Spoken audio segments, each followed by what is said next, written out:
आज movie stripe प्रस्तुत करता है वॉयेजर। डायरेक्टर है नील बर्जर और IMDb रेटिंग 5.4 है। साल 2063 की बढ़ती गर्मी, अकाल, सूखा और महामारी ने इस पूरे धरती को जकड़ लिया है। इंसानों ने जब ये दुनिया रहने लायक नहीं छोड़ा, तब उन्होंने एक और नई धरती की खोज निकाली, जहां ऑक्सीजन और पानी मौजूद है, जहां पहुंचने में आज से 86 साल लग जाएंगे। यही आखिरी मौका है मानव जाति के अस्तित्व को बचाने का। इस लंबे सफ़र को पूरा करने के लिए ह्यूमैनिटस नाम की स्पेसशिप बनाई गई। जाने वाले सभी यात्री 5 साल की उम्र के कुल 30 बच्चे हैं। इंसान की सर्वश्रेष्ठ नस्ल भेजने के लिए रिसर्चर्स और नोबेल प्राइज साइंटिस्ट के स्पर्म से टेस्ट बेबी प्रोसेस के जरिए ब्रीड तैयार किया गया है। उन्हें बचपन से बाहरी दुनिया से एकदम अलग रखा गया है। इस आधुनिक स्पेसशिप में हर तरह की फैसिलिटी होगी और उनके साथ जाएंगे सीनियर प्रोग्राम कमांडर रिचर्ड, जो अपनी बाकी ज़िंदगी स्पेसशिप पे ही बिताएंगे और उन्हें शुरू के यात्रा में मदद करेंगे। जब बच्चे 24 साल के होंगे तब वो अपनी नई जनरेशन को जन्म देंगे और उनके बच्चे जब 24 साल के होंगे तब उनकी एक और जनरेशन पैदा होगी जो इस नई धरती को देख पाएगी। वो दिन आया जब उन्होंने धरती से उड़ान भरी, एक अनजान लंबे सफ़र की ओर, जो उनका घर भी होगा और आखिर में कब्र भी।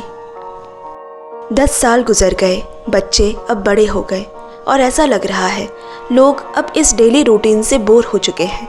कोई एक्साइटमेंट नहीं, कोई एडवेंचर नहीं, बस मिशन पर फोकस, जैसे उन्हें यहाँ बस बच्चा पैदा करने के लिए लाया गया है। उनका कोई इम्पोर्टेंस नहीं है। उन्हीं में से एक है सेला, जो बाहर देख रही है। चारों तरफ बस अंधेरा है। रिचर्ड ने उसकी परेशानी जानकर उसे समझाया। यहाँ पूरे स्पेसशिप की मेंटेनेंस इन्हीं लोगों को करनी पड़ती है। एक बार क्रिस्टोफर को उनके यूरिन में एक टॉक्सिक केमिकल मिला। पता चला कि यह टॉक्सिक उनके खाने पीने में शामिल है। रिचर्ड से पूछने पर उसने फ़िल्टर बदल दो कहकर बात टाल दी, मगर क्रिस्टोफर को कुछ सही नहीं लगा। उसने अपने दोस्त जैक के साथ मिलकर इसकी तहकीकात की और पता चला कि ये एक ड्रग है जिससे इंसान को नंब और डल बनाया जाता है, ताकि उनमें किसी तरह की सेक्सुअल एक्साइटमेंट ना रहे या कोई भी दूसरे इमोशंस ना रहे। ये केमिकल उन्हें एक नीले रंग के ड्रिंक में मिलाकर दिया जाता है। इसे ना पीने से लोग काबू से बाहर हो जाएंगे और फिर यहाँ पॉपुलेशन बढ़ जाएगी, खाने पीने की कमी हो जाएगी। मगर अभी उनका खून जवान है, उन्हें कोई फ़र्क नहीं पड़ता और दोनों ने उसे पीना बंद कर दिया। धीरे धीरे उन दोनों ने ये बात बाकी लोगों को भी बताई। एक दिन रिचर्ड से क्रिस्टोफर ने पूछा कि पॉट 23 में क्या छुपाया हुआ है, हम में से किसी को वहां जाने का एक्सेस क्यों नहीं है। रिचर्ड ने बात को संभालते हुए कहा, वो तुम्हारे 3rd जनरेशन की ज़रूरत के हिसाब से रखी गई होगी। ऐसी बहुत सी चीज़ें हैं इस स्पेसशिप में जिसके बारे में मुझे भी नहीं पता। समय आने पर सब पता चलेगा।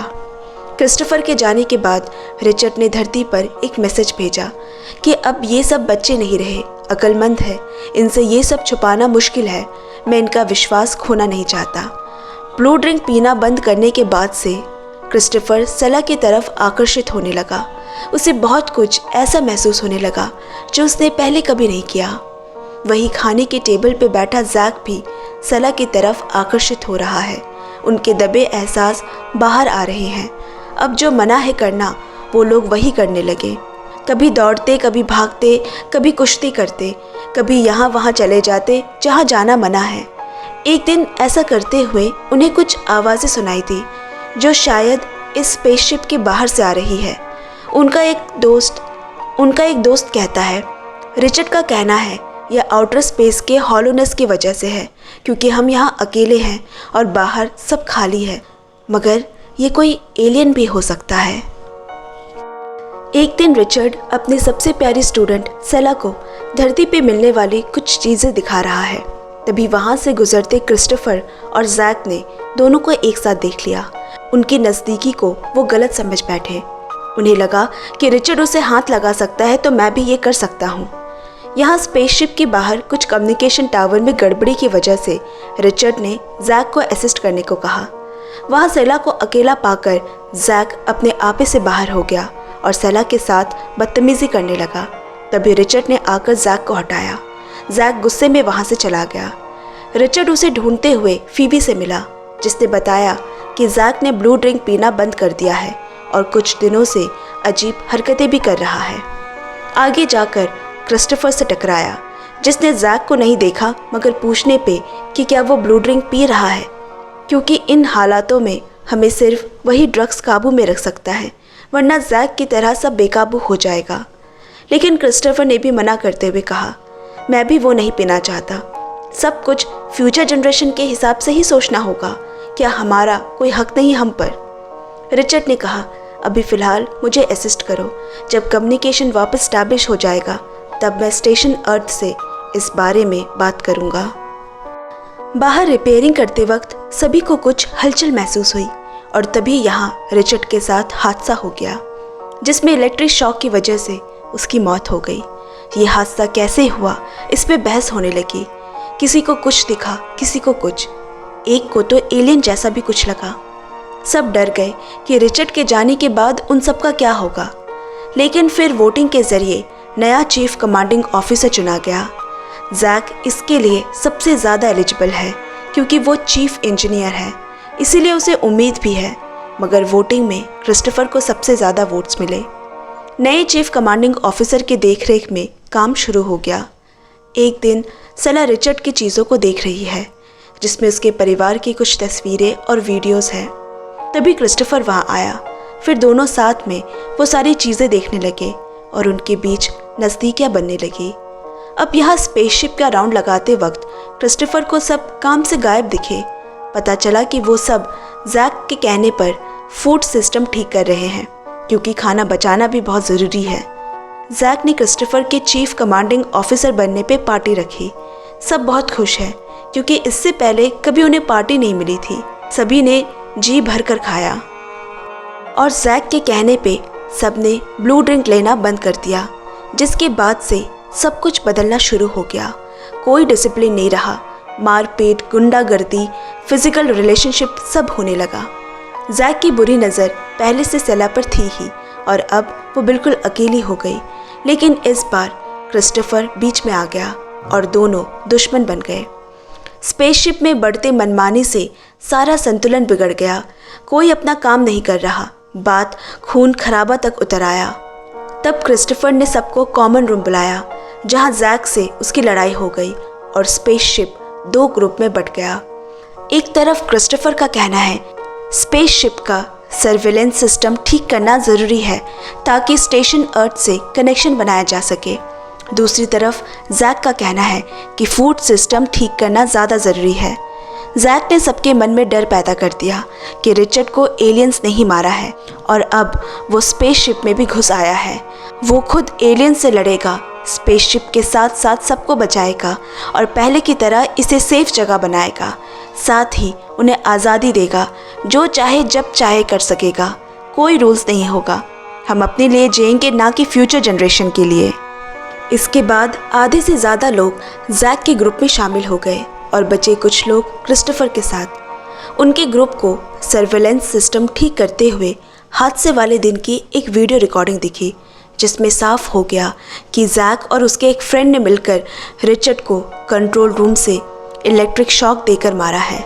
जैक एक खतरनाक इंसान है जो कुछ भी कर सकता है।